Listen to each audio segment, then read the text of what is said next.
أعوذ بالله من الشيطان الرجيم بسم الله الرحمن الرحيم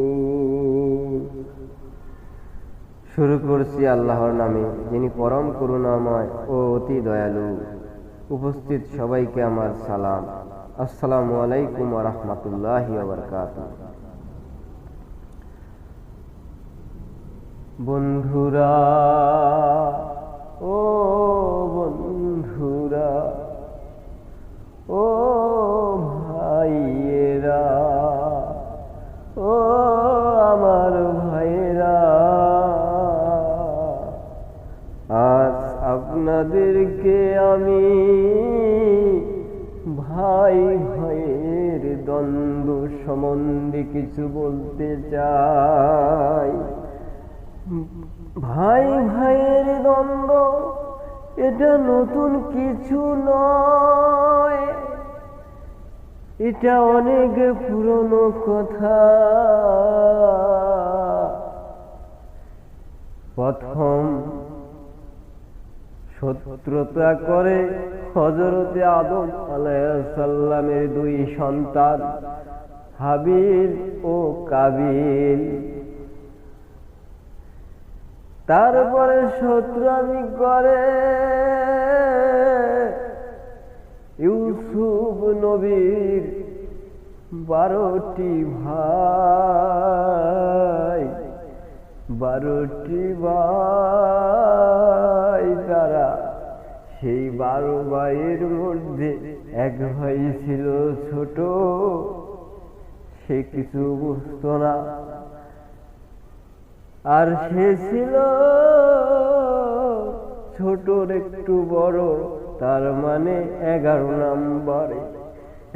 নম্বর ভাই ছিল ইউসুফ নবী। সেই ইউসুফ নবীকে 10 ভাই মিলে চক্রান্ত করে কুয়ার মধ্যে ফেলে দিল। ইউসুফ নবীকে কুয়ার মধ্যে ফেলে দিল। দূর দূরান্ত থেকে ব্যবসায়ীরা মিশরে যায় ব্যবসার উদ্দেশ্যে। পথে কুয়াতে পানি খাওয়ার উদ্দেশ্যে পানি উঠাতে গেলে সেখান থেকে তারা ইউসুফ নবীকে উদ্ধার করে। ইউসুফ নবীকে উদ্ধার করার পরে তারা 10 ভাই দেখতে পারায় তারা সেখানে উপস্থিত হয়ে ইউসুফ নবীকে সেই ব্যবসায়ীর কাছে বিক্রি করে দেয়। এবং সেখানে আরো অনেক ঘটনা আছে, অন্য সময় বলবো। শুধু ইউসুফ নবী নয়, এই ভাই ভাই শত্রু আমি বর্তমান সমাজে অনেক চলতেছে। ভাইয়ের সাথে ভাইয়ের দ্বন্দ্ব এটা তো থাকবেই, কারণ একই মায়ের গর্ভ থেকে তাদের জন্ম। কেউ কারো থেকে পিছিয়ে থাকতে চায় না। এক ভাই যদি একটা বাড়ি করে, আরেক ভাই বলে আমিও একটা বাড়ি করব। আরেক ভাই যদি একটা গাড়ি কিনে, তার আরেক ভাই বলে আমিও একটা গাড়ি কিনবো। আমি আমার ভাইয়ের থেকে পিছিয়ে থাকতে চাই না। তেমনি কোনো ভাই কোনো ভাইয়ের থেকে পিছিয়ে থাকতে চায় না, কারণ তারা তো একই মায়ের সন্তান। একবারও এই ভাই চিন্তা করলো না যে আমি আমার নিজের ভাইয়ের থেকে এগিয়ে থাকার চেষ্টা করব কেন, আমার নিজের ভাইয়ের সাথে শত্রু আমি করব কেন। পারলে তো আমি ওই প্রতিবেশী ভাইয়ের চেয়ে আমরা 2 ভাই এগিয়ে থাকার চেষ্টা করব। আমরা 2 ভাই যদি একতাবদ্ধ হই, ওই প্রতিবেশী ভাই আমাদের থেকে এগিয়ে থাকতে পারবে না।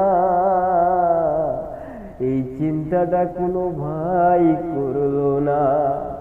এই দুনিয়াতে সব ভাইরা নিজের ভাইয়ের সাথে প্রতিযোগিতা করে, কিন্তু ওই প্রতিবেশী ভাইয়ের সাথে প্রতিযোগিতা করে না।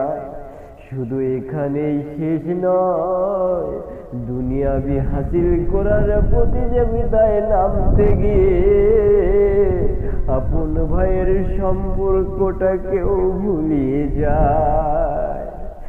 ভাই যে কি জিনিস, এই কথাটা যদি কেউ বুঝতো, তবে ভাইয়ের সাথে ভাইয়ের কোনো দ্বন্দ্ব নাই থাকতো। এক ভাই বিপদে পড়লে আরেক ভাই সেখানে ঢাল হয়ে দাঁড়ায়। এক ভাই বিপদে পড়লে আরেক ভাই ঝাঁপিয়ে পড়ে। এক ভাই বিপদে পড়লে আরেক ভাই ছুরি হয়ে যায়। সেই ভাই আজকে সমাজে দেখি কোনো মিল নাই। এই এত দ্বন্দ্ব, এত যুদ্ধ ভাই ভাই চলতেছে, ভাই ভাই বিবাদ বছরের পরে বছর কোনো কথা নাই। এই যে কত কষ্টে, যে কত যন্ত্রণা, কাউকে তা বলা সম্ভব নয়। অনেক কষ্টে ভাইয়ের যন্ত্রণা ভাই বুকেতে চাপায় ধরে রাখে, কখনো কাউকে বলতে পারে না। কারণ ভাইয়ের নামে ভাইয়ের বদনাম, ভাইয়ের নামে কোনো বদনাম অন্য ভাইদের কাছে, অন্য মানুষের কাছে কিভাবে বলবে? শত কষ্ট হলো ভাইয়ের দেখ কষ্টকে বুকে চাপা দিয়ে রাখে। একবার পাষাণের হৃদয়ে বুঝতে চেষ্টা করলো না, আমি যখন ছোট ছিলাম, না জানি আমার ভাই আমাকে কাঁধে করে কত না কত দিন রাত কত জায়গায় ঘুরিয়ে বেড়াইছিল, কত না অনুষ্ঠানে আমাকে নিয়ে গিয়েছিল, কত না খেলনা আমাকে কিনে দিয়েছিল, কত না কত কথা বলি আমাকে শিখিয়ে দিয়েছিল। আজকে আমি বড় হয়ে গেছি,